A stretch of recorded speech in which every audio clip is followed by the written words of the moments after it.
Why Canada's liberal elite have their feminist panties in a knot? Is it because their refugees have been throwing rocks at Canadian kids? Are they upset because 95% of their refugees still can't speak English or French? Or maybe they're bothered by the fact that their refugees have been physically assaulting and sexually harassing Canadian kids on publicly funded schoolyards? Yeah, nope, none of those things. It's over a tweet. Heavy hitters from Canada's self-styled feminist Liberal Party, as well as their cronies in the media on both sides of the 49th, well, they're coming out in full force to attack a female member of Parliament for talking about a case of domestic abuse against a female in Canada. Why? Because apparently it's uncouth to discuss domestic abuse if it's a Syrian refugee doing the beating. Here, let me explain. So, to date, Canada's feminist Prime Minister, Justin Trudeau, has welcomed over 40,000 Syrian migrants to this country. And, well, Trudeau's refugee program has received a lot of praise from multi-culti globalist shills worldwide in politics, media, and elsewhere. One such moment came from an Australian TV program, Dateline, titled Canada's Open House. In it, they showed the supposed integration of one Syrian family, Mohammed Rafia, his wife Ragda, and their 4 children, into a small Canadian town. But what was supposed to be a glowing documentary of how a country's open doors is good for one and all, well, it turned out to be really the inverse effect. Mohammed, well, he describes his new town in which his whole family is sponsored and housed, not on his dime, as something akin to Guantanamo Bay. He does so while demanding to continue living rent-free. لما نطلع على سجن غنتنامو محطوط بجزيرة وعنه كان نفس الشيء. ساحة الأرض هاي نلعب فيها وقاعدين فيها وما نقدر نروح ولا نجي ولا لأنه يعني قرية تفتقر كل شيء يعني. أقول هنا الأوراق التي استلمتها في الأردن.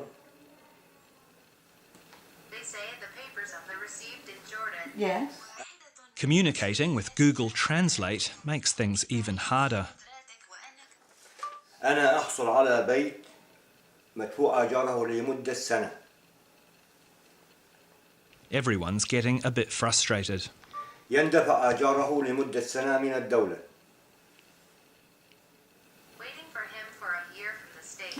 I think I know what he's saying. Then the doc devolves into this really eerie timeline wherein the narrator describes how the couple doesn't seem to get along with each other and how the wife can't get through English classes without her Syrian migrant husband breathing down her neck. Their teacher also struggles with the fact that when it's time for Mohammed's wife, Ragda, to have a go, Hello, how are you? he hovers over her Good. and answers the questions for her. Good.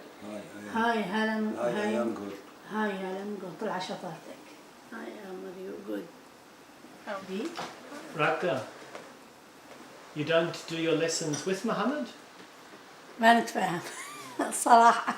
And then the weirdest part, when the Syrian migrant sponsor seems to suggest that there's more to this Syrian couple's story, stuff that she's been made aware of, but doesn't admit to camera. I'm suddenly privy to all of the intricate workings of a family. I grapple with knowing information that I don't want to know. Well, not long after that glowing and also bizarre doc on Canada's open doors policy did the Rafia family name pop up in Canadian press once again. But this time, the report was a little less lustrous. Mohammed Rafia, now having spent 14 months in Canada, pleaded guilty to counts of assault, causing bodily harm, and uttering threats. Turns out Mohammed had been threatening to kill his wife, pulling her hair when it wasn't protected behind her hijab. He slapped her and beat her. And hey, since he's a new Canadian, his wife being weapon of choice wasn't a miswak, that stick that Mohammed described as ideal for beating your wife with. No, Mr. Rafia has taken to Canadian culture so much that his weapon of choice with which to beat his wife was a hockey stick. But Mohammed Rafia, well, he said he didn't know that beating your wife with a hockey stick was against the law here in Canada. And well, he blamed us for not having explained that to him. So, in response to all this, a Conservative female MP, Kelly Leach, someone who has spoken out at length about the need to screen our migrants for so-called Canadian values, values like not beating your wife, someone who has also been a doctor and has served as federal minister for the status of women, well, she sent out this tweet linking to a story covering this illegal and barbaric beating involving a bloodied hockey stick in the hands of one of Trudeau's refugees. And, well, what does the radical left do? Do they engage? Hell, do they even simply ignore the tweet? No. They accuse Miss Leach of being just as bad as Mohammed, the Syrian wife beater. Canada's Liberal Immigration Minister, Ahmed Hussein, who is, by the way, himself a refugee, he said that Kelly Leach's tweet about a refugee who beat his wife with a hockey stick is as disgraceful as domestic violence itself. And Justin Trudeau's puppeteer, Gerald Butts, the principal secretary to the Prime Minister, he also laid the blame on Leach, saying that history wouldn't be kind to her for daring to tweet out this story about the assault. It's really amazing to me. These comments are coming from the same men who claim to be all about women's rights. I mean, to hell with merit. Canada's feminist Liberals have achieved gender parity in our cabinet because it is, after all, the current year. These are the same feminists who won't let pro-lifers into their party because of women's rights. These are the same feminists who presented a gender-themed budget. Not kidding. But I guess in the political pecking order, feminism gets bumped for Trudeau's open border propaganda, his support for refugees, even the criminally convicted ones.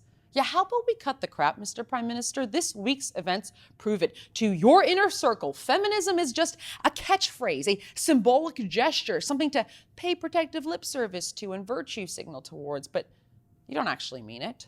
Because a real feminist would never diminish domestic abuse to being on par with a tweet just because a Syrian migrant was the one doing the beating. For the Rebel.media, I'm Faith Goldy. We cover a lot of stories about Trudeau's failed migrant policy. For all of them, click below and subscribe to our YouTube channel.